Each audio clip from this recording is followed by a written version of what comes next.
আমার দোস্ত, আমার নওজোয়ান ভাই, হাদিসের মধ্যে আছে নবীজি সাল্লাল্লাহু আলাইহি সাল্লাম বলেন, শেষ জামানায় আমার উম্মতের মধ্যে তিনটা পাপ অধিক হবে।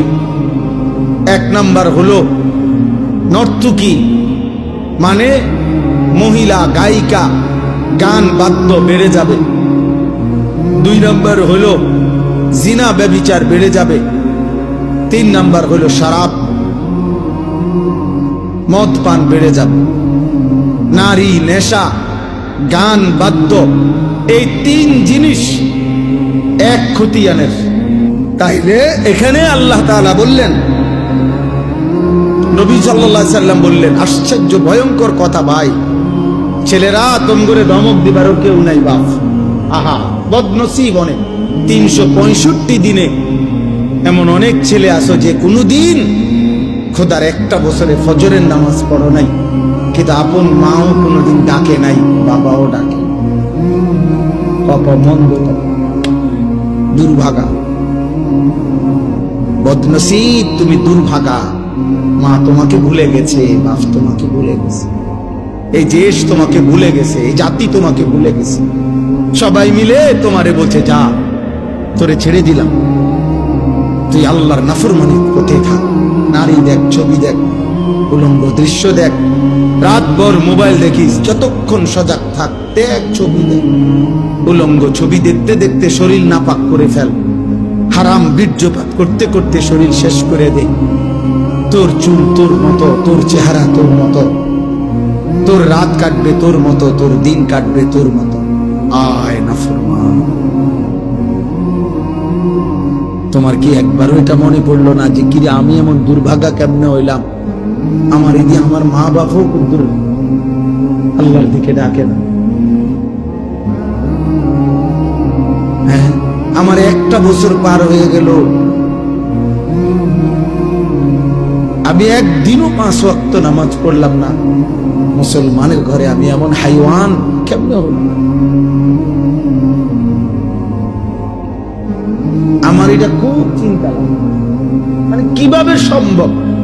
আমি বহুত ভাবছি এটা, কিভাবে সম্ভব? আমার এটা মনে হইলে মাথাটা গরম হয়ে যায়, অস্থির লাগে যে দুর্ভাগা ছেলে বেচারা, রে ডাকার মতো কেউ নেই।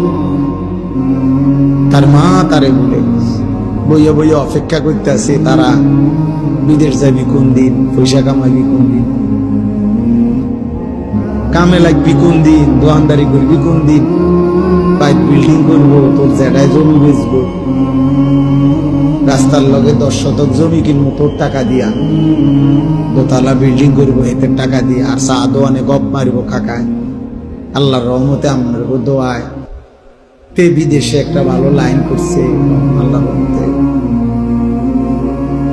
হ্যাঁ, মাসে মাসে টাকা দিতে আছে, ইট কিনছি, গোগা দোয়া করেন, খাস করে দোয়া করবেন, এমন দোয়া যাতে ইট বা মাটি হয়ে যাবে।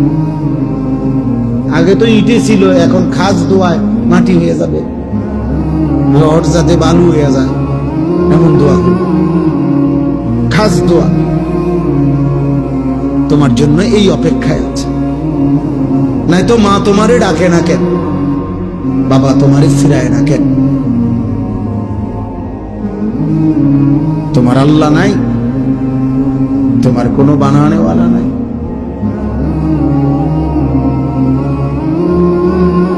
তোমার কোনো নবী নাই,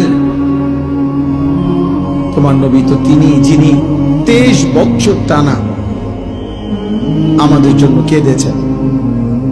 রাতের পর রাত আম্মা জান আয়েশা নবীর স্ত্রী বলছেন, হাত্তা তাওয়াররামাত কাদামাহু, এই পরিমাণ কাঁদতেন নবীজি রাত্রিবেলা। ফলে দেখতাম নবীজির 2টা পা মোবারক ফুলে ফুলে যাইত, ফুলে ফুলে যাইত, এমন লম্বা দাঁড়িয়ে থাকতেন। হাত্তা তাওয়াররামাত কাদামাহু, 2টা পা ফুলে ফুলে যাইত। হযরত আয়েশা রাদিয়াল্লাহু তাআলা আনহা বলছেন, উম্মত এত কষ্ট করছি নবীর সংসারে যে 3টা চাঁদ উঠছে, 3টা চাঁদ ডুবছে, 3 মাস খোদার কসম আল্লাহর নবীর বিবি আয়েশা বলছে, আমরা নবীর 9 জন বিবি একসাথে একটা একটা কামরায় ছিলাম। 9 বিবির ঘরে 3 মাসে কোনোদিন চুলায় আগুন চলে নাই। রাআইনা হিলালান সুম্মা হিলালান সুম্মা হিলালান মা আওকাদাত ফি আবিয়াতি রাসূলিল্লাহ নার।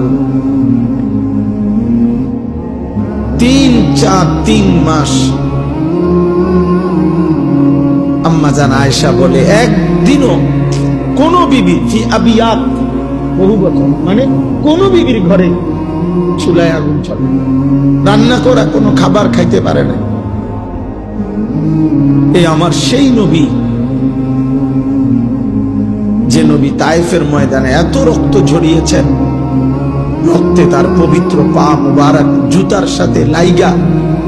হযরত যায়েদ ইবনে হারেসা, যিনি নবীজির পালক পুত্র ছিলেন, সাথে ছিলেন, তিনি বলছেন আমি তায়েফের রক্তের কারণে নবীজির পা থেকে জুতা খুলতে পারতেছিলাম না। নবীর সবচেয়ে বড় অন্যতম দুশমন উতবা, মক্কার কুরাইশ কাফের, নবীজির বিরোধিতাকারীদের মধ্যে অন্যতম যারা ছিল আবু জেহেল, আবু লাহাব, উতবা। এই উতবা সর্দার সেই সর্বপ্রথম তায়েফ থেকে রক্তাক্ত শরীর নিয়ে নবীজি যখন ফিরে আসছিলেন, পথিমধ্যে সর্বপ্রথম নবীজির রক্তাক্ত দেহ যেই কাফের মক্কার দেখছে সে হলো এই উতবা। কিতাবে আছে এই উতবা প্রথম নবীর রক্ত মাখা এই দেহ দেখা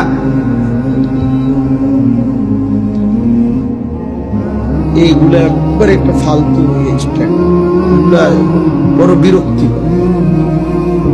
সব সময় লড়ে সরে করে ভাই বদলাই নেবেন, আমরা কোম্পানিতে বাদ দিয়ে এই দেহে নেবেন আমনের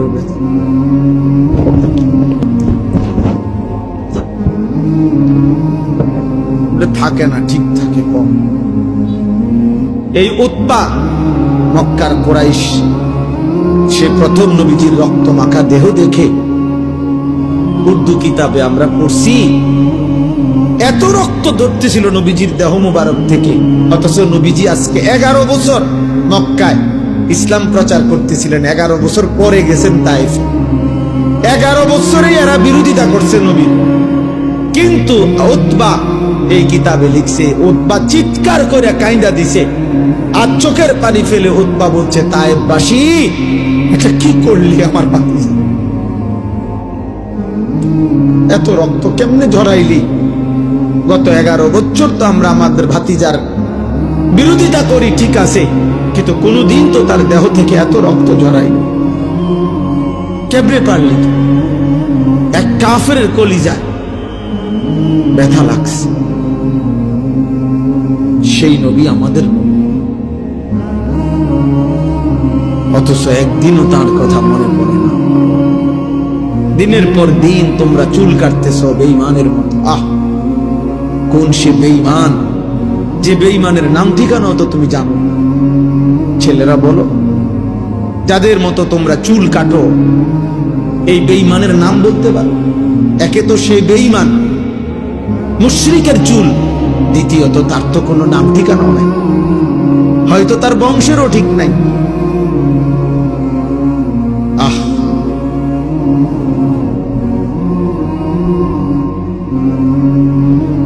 মানুষের লেবাস পোশাক, মানুষের চলাফেরা বেশভূষা, এর ভিত্তিতে তার আখলাকেরও প্রভাব।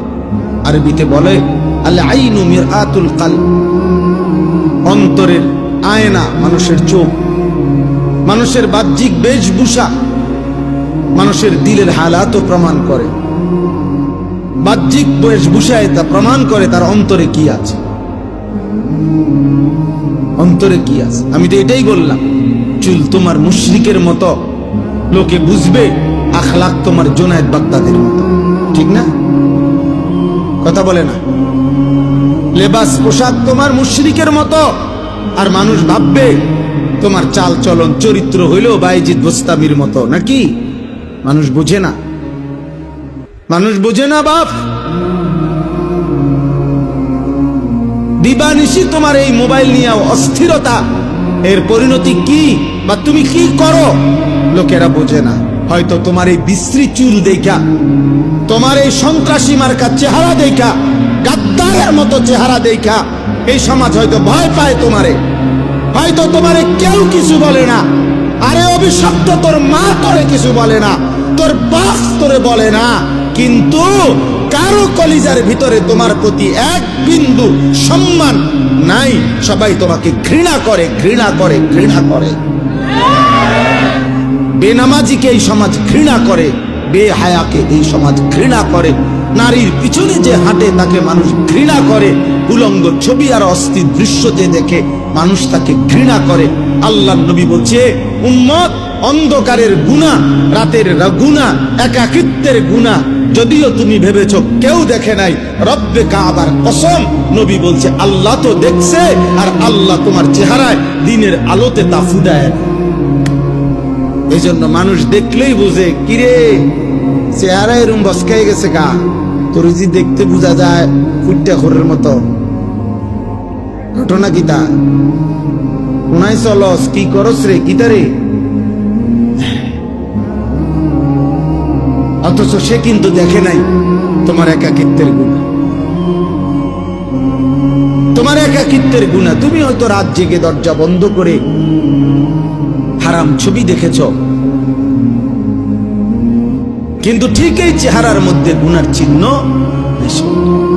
আবার আল্লাহর নবী বলছেন, যার নামাজ বেশি, সেজদা বেশি, মান কাসুরা সালাতুহু ফিল লাইল হাসুনা ওয়াজহুহু ফিন নাহার। সুবহানাল্লাহ। নবীজি বলছে, রাতের একাকিত্বে যার নামাজের পরিমাণ বেশি, তাহাজ্জুদের সেজদা, দিনের আলোয় আল্লাহ তার চেহারার উজ্জ্বলতা বাড়িয়ে দেন আরো বেশি, আরো বেশি বাড়িয়ে, আরো বেশি বাড়িয়ে। ইন্না নাশিআতাল লাইলি হিয়া আশাদ্দু ওয়াতআন ওয়া আকওয়ামু কিলা। আল্লাহ বলছে, রাত্রি জেগে আমার যে বান্দা তাহাজ্জুদ পড়ে, ফজর পড়ে, ঘুম থেকে জেগে এই সেজদা তাহাজ্জুদের, ফজরের, আল্লাহ তাআলা বলেন এর মাধ্যমেই তার অন্তরের হারাম চাহিদা, কুচাহিদা, মন্দ কামনা বাসনা, কুপ্রবৃত্তি সবচেয়ে বেশি দমন। এজন্য প্রিয় যুবক, যদি কেউ একজন এই বন্ধুর কথা বুঝে থাকো, এই ভাইয়ের কথা যদি মহব্বত করে শুনে থাকো, আমি অনুরোধ করলাম ফজরের নামাজ পড়ো, ইনশাআল্লাহ বরকত, বরকত। বুজুর্গানে দ্বীন বলছে, এই শেষ জামানার কোন মুসলমান ফজরের নামাজ নিয়মিত পড়বে, ইনশাআল্লাহ ফজরের নামাজ পড়বে, একদিন ফজরের নামাজ পড়ে মাহাদির সাথে রওনা দেবে, আসরের ওয়াক্তেই মসজিদে আকসা দখল করে ইমানের পতাকা উড়ায় ইনশাআল্লাহ। ইনশাআল্লাহ দাজ্জালের পতন হবে, ইহুদিদের পতন, আর বাহিনী হবে ফজরের বাহিনী, ফজরের মুসল্লি, ফজরের মুসল্লি, ফজরের মুসল্লি। হ্যাঁ, এজন্য ফজরের মুসল্লি যারা মাহাদির সৈনিক, তারা ফজরের মুসল্লি যারা দাজ্জালের বিরুদ্ধে লড়বে, তারা ফজরের মুসল্লি যারা শেষ জামানায় ঈমান রক্ষা করবে, তারা হারায় যায় বাবা, হারায় যায়, হারায় যায়। নারী দেখতে দেখতে, ছবি দেখতে দেখতে, বেনামাজি জিন্দেগি দেখতে দেখতে, থাকতে থাকতে একদিন দাজ্জাল বের হইলে তুমি ঈমান হেফাজত করতে পারত, তুমি বুঝতাই না, বুঝতাই, কারণ মালিকের সাথে তো সম্পর্ক নাই। এক মানুষ, ভাত কম খাইলাম, দুনিয়া কম ভোগ করলাম, কিন্তু যদি আখিরাত হারাই তো সব হারাইলাম, যদি ঈমান হারায় তো সব হারাইলাম। আমার শায়েখ আল্লামা মুফতি মুশতাকুর নবী কাসিমি হুজুর বলেন, আল্লাহকে পেয়ে কেউ যদি গোটা দুনিয়াও না পায়, সে কিছুই হারায়নি, আর আল্লাহকে না পেয়ে কেউ যদি গোটা দুনিয়া লক্ষবারও পায়, খোদার কসম সে কিছুই পায়। আল্লাহকে পেয়ে সব হারালেও কিছুই হারায় না, আল্লাহকে না পেয়ে সব পেলেও কিছুই পাওয়া হয় না। দুনিয়া হাজারবার মিললেও এটা আল্লাহর সন্তুষ্টির চিহ্ন না। এই দেখেন আল্লাহ কি বলে 18 নম্বর পারা 23 নম্বর সূরা সূরায়ে মুমিনুন। এই সূরার মধ্যে আমি 8টা আয়াত পড়ছি। সূরায়ে মুমিনুনের 55 নম্বর আয়াত থেকে 62 নম্বর আয়াত পর্যন্ত। নওজোয়ান ভাই তোমাদেরকেও বললাম, বয়স্ক বাবা আপনাদেরকেও বললাম, সবাই মিলে দেখেন কি বলতেছে না। আয়াহসাবুনা আন্নামা নুমিদ্দুহুম বিহি মিন মালিন ওয়া বানিন। আল্লাহ বলেন আমার কিছু বান্দা ধারণা করছে আমি যে তাদেরকে দুনিয়াতে কিছু সম্পদ এবং সন্তানাদি, জিফুত নাতি নাতনি, ভাত তরকারি চাল ডাল, ঘর সংসার, এরপরে টাকা পয়সা, অর্থবিত্ত, জায়গা জমি, বিল্ডিং দালান, ক্ষমতা, প্রভাব, প্রতিপত্তি, মানে এই দুনিয়াতে যে কিছু জিনিস দিছি, আল্লাহ বলেন এগুলো পেয়ে তারা ভাবতেছে নুসারিউ লাহুম ফিল খায়রাত, আমি আল্লাহ তাদেরকে বড় বেশি কল্যাণের দিকে রাখছি, আমি তাদের উপরে রাজি খুশি হয়ে গেছি। দুনিয়া পাইয়া ওরা ভাবতেছে আমি তাদের প্রতি সন্তুষ্ট হয়ে আছি, এই জন্য দুনিয়া দিছি। অনেক বয়স্ক লোক এটা ভাবে, আপনি দেখি অনেক বয়স্ক লোকের খুশি তৃপ্ত কথাবার্তা শুনলেই, আমি সবসময় বলি দেখবেন অনেক বয়স্ক লোক আছে 60 বছর 65 বছর বয়স্ক লোকের কথা শুনলে বুঝবেন যে উনার তৃপ্তি কিসে, উনি সন্তুষ্ট কি কথায়। জিজ্ঞাসা করলে বুঝবেন চাচা কেমন আছেন, আলহামদুলিল্লাহ হুজুর আপনাকে দোয়ায় ভালো আছি। কেমন ভালো আছেন একটু বললে ভালো আছেন, আল্লাহর রহমতে আপনার দোয়ায় 10 জনের দোয়ায় তারা 3 জন বিদেশ, আল্লাহর রহমতে 4 জন মাইয়া আসিল, আল্লাহ আল্লাহ করে 4 বিয়া দিছে, জামাইগুলো ভালো ফুটছে, দোয়া করেন হুজুর। 4 বিল্ডিং, 4 বাইক বিল্ডিং, আল্লাহর রহমতে টাকা পয়সা দিক দিয়ে কোনো কষ্ট পায় না, জি সুখী আছে। এই যে আমরা আল্লাহ হুজুর দোয়া করেন, এখন বিল্ডিং করছি ভাই, 4টা রুম 2টা বাথরুম, বাথরুম দিও আল্লাহর রহমতে টাইলস, আল্লাহু আকবার, কপাল সাসার আল্লাহ ওনারে দেওনে না, উনি আজ টাইলস লাগাইছে, বাথরুম পর্যন্ত টাইলস। কত বড় নিয়ামতের সাগরে উনি ভাসতেছে, উনি টাইলসে পেশাব করে, টাইলসে ওনার ঘাটের তলে টাইলস, বাহ মাশা, কপাল আল্লাহ দিছে আপনাকে, আল্লাহ দিছে। আল্লাহর রহমতে রাস্তার লগে দূর জায়গা নিছি, দোয়া করেন এতে আরো ফাটাইতেছে, আরো কিনবো কিনবো, মরণ পর্যন্ত কিনে দাও, দোয়া করেন, খাস দোয়া, খাস দোয়া। সামনের রোববারে দোতলার ছাদ ঢালাই, খাস দোয়া। আমি একজনকে বললাম যে ভাই খাস দোয়া কি, এমন দোয়া করুন যাতে ছাদ ডাইবা যায়, নাহলে খাস দোয়া কি, ছাদ ডালার দোয়া। এই যে উনি আপনি কি বললেন, দুনিয়া বললেন, কথা বলেন না, উনি কি হিসাব দিল এগুলা দুনিয়া না? তাহলে উনি বুঝাইলো এই যে দুনিয়া আল্লাহ ওনাকে দিছে, আল্লাহ ওনার উপরে খুব দয়া করছে, উনি খুব খুশি, রাজি, সন্তুষ্ট, আল্লাহ ওনার উপরে খুব খুশি হইয়া এগুলা দিছে, খুব খুশি হইয়া। আহা মুসলমান, আল্লাহ এটা বলেন না বান্দা, বাল্লা ইয়াশউরুন, আহা বান্দা বুঝলা না, আসলে তারা বোঝে নাই যে আমি আল্লাহ কাউকে যদি দুনিয়া 1,000,000 দেই, 1000 দেই, গোটা দুনিয়া যদি 100 কাউকে পুরাটা দুনিয়া দেই, তবুও এটা আমার সন্তুষ্টির চিহ্ন না, না সন্তুষ্টির চিহ্ন নয়, আমার রাজি খুশির চিহ্ন নয়। যদি এটাই সন্তুষ্টির চিহ্ন হইতো, তাহলে হে মুসলমান, আমি তো কাফের বেঈমানকে যুগে যুগে বেশি দিছি, দুনিয়া বেশি দিছে না? এখনো পর্যন্ত দুনিয়ার অর্থ সম্পদ, বাড়ি গাড়ি বেঈমানদের কাছে বেশি না? কথা বলেন না? আপনি 4 তলা বিল্ডিং দিয়া অহংকার করেন, 4 তলা বিল্ডিং দিয়ে ইউরোপ আমেরিকার মধ্যে ছাগলও ফালে না, ছাগলের ফার্ম এত বড়, শুকর যেই ফার্মে পালে ওই ফার্ম আরো বড়। Central AC, central AC. শুকরে কেউ দামি শ্যাম্পু দিয়ে গোসল করা। হ্যাঁ, প্রাইভেট কার দিয়া জাপানে ঘাস টানে। আমাদের যেসব ভদ্রলোকরা মনে করে প্রাইভেট কার চড়তেছি, এগুলা দিয়া জাপানে ইউরোপে ঘাস টানে, ঘাস টানে। হেলিকপ্টার দিয়ে সার দেয় অস্ট্রেলিয়াতে। আমার মাদ্রাসার পাশের বাড়িওয়ালা এই বেড়ায় নিজে করছে, হুজুর আমি উনি কি করেন, হেলিকপ্টার দিয়ে সার দেয়। কসম খোদা,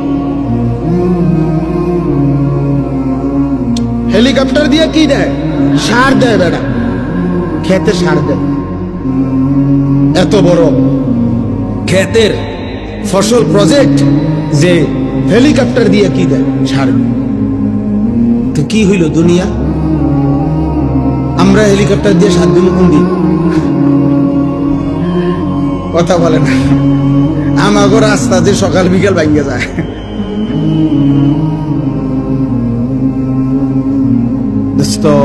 মিলবে না দুনিয়া, হাজারবার মিললেও এটা মালিকের সন্তুষ্টির চিহ্ন না। আমরা এখানে যারা বসে আছি, আমরা যদি প্রত্যেকেই মনে করেন 30 তালা একটা বিল্ডিং শেষ করি, মনে করেন সবার বিল্ডিং এ 4 ডালাই হয়ে গেছে, 30 নাম্বার তালা। খবর নিলে শুনবেন ইউরোপ আমেরিকাতে এই পরিমাণ মানুষ ওই দিন 200 নম্বর তালার 4 ডালাই দিছে। তাইলে আপনি তো আরো 170 তালা পিছিয়ে পড়ে গেছেন, তাহলে এগুলো 4 ডালা দিবেন কোন দিন? ধোকা দুনিয়া, ধোকা দুনিয়া। কি ওমা হাদিহিল হায়াতুদ দুনিয়া ইল্লা লাহবুম ওয়া লাইব। আল্লাহ বলছেন বান্দা দুনিয়া তামাশা, ধোকা, খেলাধুলা। ওমাল হায়াতুদ দুনিয়া ইল্লা মাতাউল গুরুর। দুনিয়া শুধুই ধোকা, দুনিয়া শুধুই ধোকা। এই বাড়ি ধোকা, এই হাসি ধোকা, এই আনন্দ ধোকা, এই যৌবন ধোকা। তুমি যুবক মনে রেখো, তোমার চোখে চারদিকেই কত বৃদ্ধ মানুষ ঘোরাফেরা করছে, তুমি কি দেখো না? তুমি কি কোনোদিন দেখো নাই যুবক, ছোট্ট মাসুম বাচ্চাও কবরে চলে গেছে, তুমি কি জানো না? ওমিনকুম মান ইউতাওয়াফা মিন ক্বাবলু। আল্লাহ বলেন বান্দা মনে রেখো, আমি কিন্তু সকলকে বাচ্চা হিসাবে মায়ের পেট থেকে জন্ম দিয়ে আমি কিন্তু সবাইকে যুবক বানাই না, বৃদ্ধ বানাই না, তার আগেই অনেককে মৃত্যু দিয়ে ফেলি। দেয় কিনা? হ্যাঁ, 3 দিনের বাচ্চা কবরে যায়, 3 মাসের বাচ্চা কবরে আছে, 3 বছরের বাচ্চা কবরে আছে। আমার বন্ধু মাওলানা মুতালেব হুসাইন সালিহি, বাংলাদেশের অন্যতম একজন আলেম, বক্তা, ওয়াইজ, ওর 1 মাসের বাচ্চা কবরে গেছে। 1 মাস বয়সী বাচ্চা, মেয়ে বাচ্চা কবরে চলে গেছে, মারা গেছে। তাইলে আমার সমন্দির 3 দিনের বাচ্চা মারা গেছে। তাইলে এই জন্য বলি দুনিয়া 1000 বার পেলেও সবটাই ধোকা। এই আছে, এই হাসে তুই কান, এই হাসে তুই কান। আমি একদিন কুমিল্লা ক্যান্টনমেন্টে এক ছেলেরে দেখছি, খুব সুন্দর মোটরসাইকেল দিয়ে সে ফা করে ছাড়ছে। এখানে দেখছি খুব মৌজে আছে, কাবিলা পর্যন্ত গেছি, আমার গাড়িও পিছন দিয়ে গেছি, দেখছি মানুষের জট।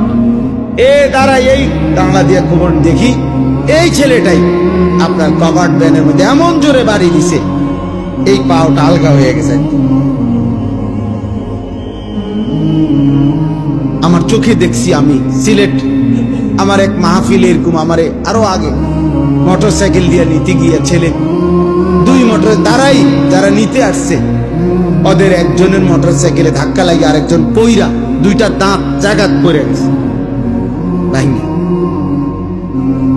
আমি কক্সবাজার দেখছি, মহেশখালী মাহফিলে যাইতে সময় এই যুবক আমারে নিষেধ করার পরেও মোটরসাইকেল দিয়ে নিতেছে, বারবার নিষেধ করছে।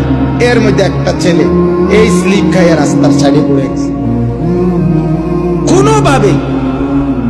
এই জন্য আমি এটা পছন্দ করি না। বর্তমান নওজোয়ান, আমি আমার শায়েখ আল্লামা মুফতি মুশতাকুর নবী কাসিম হযরত সহ গত কয়েকদিন আগে সিলেট ছিলাম।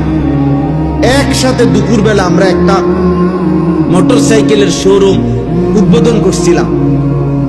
তো ওইখানে বক্তব্য, সামান্য একটু বক্তব্য দিছিলাম। দিতে গিয়ে আমি বলছিলাম, আপনাদের কাছে আমার অনুরোধ, কিশোর নওজোয়ানদের কাছে মোটরসাইকেল দিতে একটু সতর্ক হওয়া উচিত, যে বাস্তবিক অর্থে সে প্রয়োজনে নিচ্ছে না বিনা কারণে।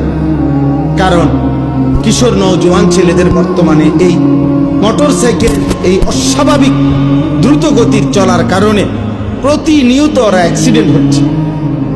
আশ্চর্য হবেন, এই আমার বক্তব্যের 5 মিনিট পরে আমার পরে একজন বক্তব্য দিচ্ছেন। উনি একটি প্রাইভেট মেডিকেল কলেজের চেয়ারম্যান, মেডিকেল কলেজে উনি বক্তব্য দিয়ে সাথে সাথে এটা বললেন যে আমি এই হুজুরের কথার সাথে শতভাগ একমত। আমাদের এই মেডিকেল কলেজে প্রতিদিন যে পরিমাণ রুগী আইসিইউতে থাকে, তার 90% আইসিইউ রুগী সব নওজোয়ান মোটরসাইকেল বাইকে আহত। এই পরিমাণ অ্যাক্সিডেন্ট করে যে বাড়ির লগে লগে প্রথমেই আইসিইউতে ঢুকাইতে। এই জন্য প্রিয় নওজোয়ান, কে দেখে তোমার মোটরসাইকেল? কে দেখে? কারে দেখাও? মানুষ দেখবার আগে তো তুমি এত জোরে ছাড়ছো, বেটা তো দেখবার আগে তুমি গেছো গা লালমাই ফারুইয়া বাগমারা ফারু। তুমি যদি জাগাত এটারে ভালো করে দেখাইতা, বলে আমরা মনোযোগ দিয়ে দেখেন আমি এটা কি মারাত্মক চালাইতারি, তাইলে না লোকটা বুঝতে হইলে। এটা অসভ্যতা, এটা অসভ্যতা। নিজেকে নিজে ধ্বংসের দিকে ঠেলে দেওয়া, এটা মূর্খতা ছাড়া আর কিচ্ছু না। বোকামি বাবা, বোকামি। আমি বললাম বন্ধু, এটা বোকামি। নিজেকে ধ্বংস করা, নিজের আখলাক ধ্বংস করো না, নিজের জীবন ধ্বংস করো। এই মোবাইলের নারী দেখা, অস্থির ছবি দেখা, এটা ধোঁকা, এটা ধোঁকা। ওই নারী প্রকৃত অর্থে নারী না। তুমি মোবাইলে যাকে দেখছো সে তোমার ওই নারী না, ওইটা তোমার নারীর ছায়া। ও তো চলে গেছে অন্যখানে, ও এখানে নাই। তুমি শুধু ছায়া দেখে দেখে নিজের হাত নিজের লজ্জাস্থানে নাপাক ব্যবহার করে নিজের চরিত্র শেষ করলা, আখলাক শেষ করলা, শরীরের যৌবনের শক্তিটা নষ্ট করলা, আখিরাতটাও বরবাদ। ও ছায়া, ছায়া, ও ধোঁকা, ও ধোঁকা, ধোঁকা। 3 বছর পরেও যদি কোনো নর্তকী দেখে দেখে যারা চরিত্র নষ্ট করছো, তুমি কোনোদিন তার কাছে যাইয়া বইল, তোমারে রাত ভর দেখতে দেখতে আজকে আমার শরীরটা শুকাইয়া শেষ, তুমি আমারে একটু ভালোবাসা দাও। তখন ওই নর্তকী বলবে, দয়া করে প্লিজ একটু ঘুরে দাঁড়াও, একটু ঘুরে দাঁড়াও। যখন তুমি ঘুরে দাঁড়াবা তো ফাঁসাতে একটা লাথি দিব তোমার। বলবে, অপদার্থ, আমি তোর জন্য সাজি নাই, আমি টাকার জন্য সাজছি। তুই কেন নষ্ট হইলি? তুই কেন নষ্ট হইলি? আমি তো তোর জন্য সাজি নাই, আমি টাকার জন্য সাজছি। অথচ 3 দিন আমার মাদ্রাসায় এক ছেলে গত আগস্ট মাসের 5, 6, আমি উদাহরণ দিচ্ছি, 5, 6, 7 গত আগস্ট মাসে আমার মাদ্রাসায় 3 দিনের কিশোর যুবকদের জন্য, স্কুল কলেজ ইউনিভার্সিটির ছাত্রদের জন্য আমরা 3 দিন প্রশিক্ষণ করছিলাম। ওযু, নামাজ, সূরা, কেরাত, দোয়া, কালাম, পাক নাফাক, ঈমান, আকীদার উপরে 3 দিন তাদেরকে শিখানো হয়েছিল। উস্তাদরা, আমরা নিজেরা থাইকা, আমার শায়েখ হযরত নিজে গেছেন। তো ওই 3 দিনের কোর্সে 3 দিন মাত্র ওযু নামাজ শিখছে একটা ছেলে আমাদের এখানে। ওই ছেলে গত কয়েকদিন আগে বাড়িতে স্বাভাবিকভাবে ফেনীতে ইন্তেকাল করছে। গতকালকে আমি নিজে গিয়া ফেনী মাহফিলের আগে তার কবর জিয়ারত করে তারপরে মাহফিলে গেছি। ও মার কাছে বলছে আইসা, তার মার কাছে মায় খবর পাঠাইছে আরেক ছেলেকে দিয়া যে হুজুর রে বইলেন আমার এই ছেলে মৃত্যুর আগে অসুস্থ ছিল, মৃত্যুর আগে 1 সপ্তাহ প্রায় দিন তারে মারে এটা বলছে, মা হাসলেও মরে যাবেন, কাঁদলেও মরে যাবেন, সুখে থাকলেও মরে যাবেন, দুঃখে থাকলেও মরে যাবেন। তো মায়ে বলছে, ফুটে এই কথা তুই কাঁদতে শুনছ? এই তো আমার নাম বলছে, কয় হুজুরে কইছে। এরপরে সপ্তাহখানিকের মাথায় মরে গেছে। এর জন্য দুস্থ মরে যাইবা, এক অনিবার্য বাস্তবতা, মৃত্যু থামাই দিবে। এই হাসি, এই আনন্দ, এই উল্লাস, এই মাতলামি, এই নেশা, এই নারী, এই ছবি, এই অহংকার, এই বড়াই, এই যৌবনের উদ্দামতা সব থামাই দিবে, সব থামাই দিবে। হযরত ওমর ইবনে আব্দুল আজিজ বিশ্ববিখ্যাত তাবেঈ ছিলেন, ইসলামের ৫ম খলিফা ছিলেন। তিনি মাঝে মাঝে কবরস্থানে, নিজ পারিবারিক কবরস্থানে দাঁড়িয়ে, আমরা কিতাবে পড়ছি, কবরস্থানে দাঁড়াইয়া উনি কবরকে ডাক দিতেন আর বলতেন, হে কবর, মাযা ফাআলতা বিল আহিব্বা, হে কবর, আমার আত্মীয় স্বজনের সাথে, আমার প্রিয়জনদের সাথে তুমি কি করেছ? আমার চাচারে তোমারে কবর দিছিলাম, আমার চাচার এখন কি খবর বলো? আমার জ্যাঠা তোমার কবরে আছে, আমার বাবা, আমার চাচাতো ভাই, আমার স্বজনরা এই কবরে আছে। এই কবর তুমি বলো, আমার আপনজনদের সাথে তুমি কি করেছ? হযরত ওমর ইবনে আব্দুল আজিজ কাঁদতেন আর চোখের পানি ফেলতে ফেলতে তার সাথীদেরকে, যারা তার সাথে থাকতো, ওনাদেরকে বলতেন, জানো কবর আমারে কি বলে? তো বলতো, কবর আমাকে বলে, ওমর ইবনে আব্দুল আজিজ, তোর আপনজনের প্রত্যেকের চোখ, নাক, কান, হাত, পাও, শরীরের প্রতিটা অঙ্গ খুলে খুলে আমি মাটির সাথে মিশাই দিচ্ছি। 3 বছর আগে রেখে যাওয়া তোর চাচারে কবর থেকে খুলে দেখ, নাই, আমি সমান করে ফেলছি। আমি তোর আপনজনদেরকে মাটির সাথে মিশাই দিচ্ছি। আমার মাটি আমি আমার সাথে মিশাই দিচ্ছি। মাটি থেকে তৈরি না আমরা, কথা বলে না কেন? তো মাটি যেন বলে, আমার মাটি আমার সাথে আমি কি করে নিছি? মিশাই দিচ্ছি। এই জন্য দোস্ত, এক অনিবার্য সত্য, চূড়ান্ত বাস্তবতা, এক চিরন্তন সত্য, তুমি মরে যাবা, আমিও মরে যাব, বাবারাও মরে যাবেন, মায়েরাও মরে যাবেন, পর্দার আড়ালের বোন আপনিও মরে যাবেন। এজন্য অভিভাবক যারা আছেন, ছেলেকে ফিরান, মেয়েকে ফিরান, স্ত্রীকে ফিরান। একজন বাবা মায়ের প্রধান পরিচয়, যদি সে মুসলিম হয়, মুসলিম অভিভাবকের প্রথম পরিচয়, তিনি তার অধীনস্থদেরকে ঈমান আমলের উপরে, আখিরাতের উপরে রাখার সর্বোচ্চ চেষ্টা করবেন। এটা হলো মূল বিষয়। আপনি বলেন যে, আপনি হুজুর আমি বলছি অনেকবার নামাজ পড়ে না, তাহলে আপনি যে আজকে এতবার বলার পরে যে ছেলে আল্লাহকে সেজদা দেয় না, আপনি তার জন্য সুদে টাকা নিয়ে বিদেশ পাঠান কেন? আপনি এমন নাফরমানের জন্য কিস্তি নিলেন কেন? আপনি এই নাফরমানের জন্য হারাম রোজগার করলেন কেন? তাইলে আপনি তো তারও বরবাদ করলেন, নিজেও বরবাদ করলেন। আপনি বুঝাপড়া করেন তার সাথে, এই জন্য খামখেয়ালি করলে, মস্কারি করলে না। আখেরাত আমার কাছে হিসাব না, আল্লাহর কাছে। আখেরাত ওই মৌলানা সাহেবের কাছে হিসাব না, আখেরাত ইমাম সাহেবের কাছে। হুজুর কোন তো বুঝি তো, আমরা লেগে তো কর করলে তো বালাই, আসলে তো মানলে বালা আছে, আলাপ করে হবে না। জিমা কাকা, এসব জিমানি হাসরের ময়দানে যখন টাঙ্গাইয়া ফিটবো, আপনার জিমানি যাইব না, আপনার এসব কুয়ানি কিচ্ছু থাকবে না। আপনি কুয়ান কেন? আপনার স্ত্রী সন্তানের ঈমান, আমল, সেজদা, নামাজ, বন্দেগী, আল্লাহর কসম, এটা আপনার দায়িত্ব, আপনার জিম্মাদারি। আপনি বুঝাপড়া করেন, আপনি বুঝাপড়া, আপনি পারবেন। আল্লাহ তাআলা বান্দার সাধ্যের অতিরিক্ত কোনো বিধান চাপিয়ে দেন নাই। এই যে আমি এখন শুনাইতেছি, এই শেষ আমার, আল্লাহ তাআলা বলেন, অতএব হাজারবার দুনিয়া দিলেও আমি সন্তুষ্ট এটা প্রমাণ করে না। এই কথাটা বুঝছেন কিনা বলেন? তাহলে দুনিয়া প্রাপ্তি আল্লাহর সন্তুষ্টি? কথা বলেন, দুনিয়া পেলে আল্লাহ সন্তুষ্ট বুঝায় না। তাহলে আল্লাহ সন্তুষ্ট কিসে?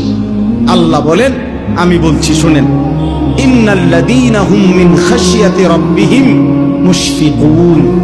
এক নাম্বার, হৃদয়ে যার আল্লাহর ভয়ে কাঁপতে থাকে, হৃদয়ে যার আল্লাহর ভয়ে কাঁপে, আল্লাহ বলেন আমি তার প্রতি সন্তুষ্ট।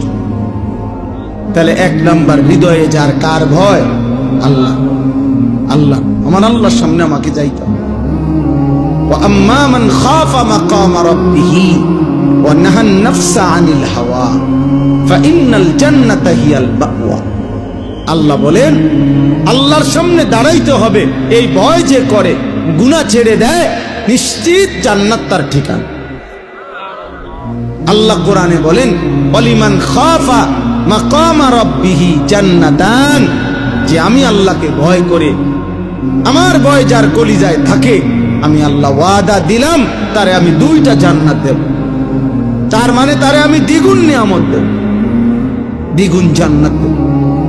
আল্লাহ আমাদেরকে তৌফিক দান করেন। ওয়াল্লাযীনা হুম বিআয়াতি রাব্বিহিম ইউমিনুন। 2 নাম্বার, আল্লাহ তাআলা বলেন আল্লাহ পাকের সমস্ত আয়াত, সমস্ত আহকাম, কোরআনের সমস্ত বিধান, নবীর সমস্ত তরিকা, আল্লাহর সমস্ত বিধানগুলোকে যে সর্বান্তকরণে মেনে নিচ্ছে, গ্রহণ করছে, ঈমান রাখছে, পালন করছে, আল্লাহ তাদের প্রতি সন্তুষ্ট হয়ে আছে। 3 নাম্বার, ওয়াল্লাযীনা হুম বিরাব্বিহিম লা ইউশরিকুন।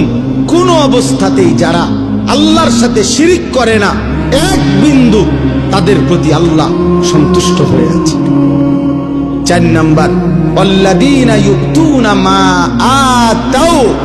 সুবহানাল্লাহ, আল্লাহ বলেন যারা আল্লাহর দেওয়া সমস্ত নিয়ামত, সমস্ত নিয়ামত, শরীর, স্বাস্থ্য, জীবন, যৌবন, সুস্থতা, অর্থ, সম্পদ, স্ত্রী, সন্তান, ছেলে মেয়ে, বাজার, ব্যবসা, আয়, রোজগার, বাড়ি, জমি, বিল্ডিং, দালান, ক্ষমতা, প্রভাব, প্রতিপত্তি, যা আল্লাহ দিছেন, ইউতুনা মা আতাও, সবকিছু আল্লাহর পথে ব্যয় করে, আল্লাহর হুকুম মতে ব্যয় করে, আল্লাহ আল্লাহর রাসূলের বিধান মতে ব্যবহার করে। আল্লাহ বলেন ওয়াকুলুবুহুম ওয়াজিলাতুন আন্নাহুম ইলা রাব্বিহিম রাজিউন। এই 4টি কাজ করে। 1, আল্লাহকে ভয় করে। 2, আল্লাহর সব কথা মেনে নেয়।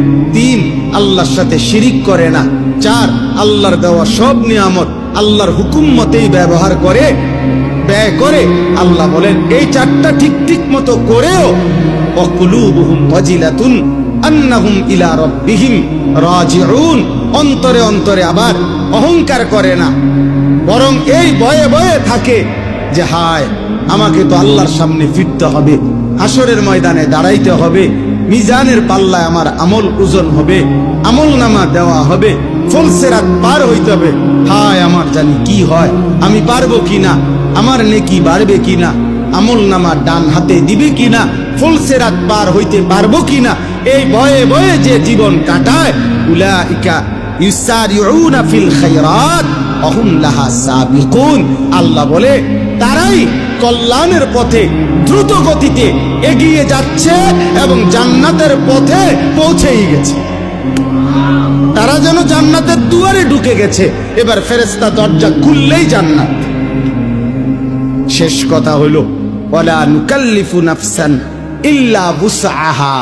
আল্লাহ বলেন বান্দা তুমি ঘাবড়াইও না, ছোট কিংবা বড়, সুস্থ কিংবা অসুস্থ, দুর্বল কিংবা সবল, জওয়ান কিংবা বৃদ্ধ, ধনী কিংবা গরিব, শিক্ষিত কিংবা অশিক্ষিত, সকলেই আমার বিধান মানতে পারবা।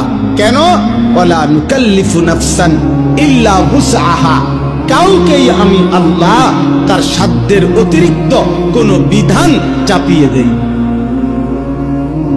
বিধান চাপিয়ে দেই নাই। আল্লাহ তাআলা বলেন ওয়ালাদাইনা কিতাবুন ইয়ানতিকু বিল হক ওয়া হুম লা ইউজলামুন।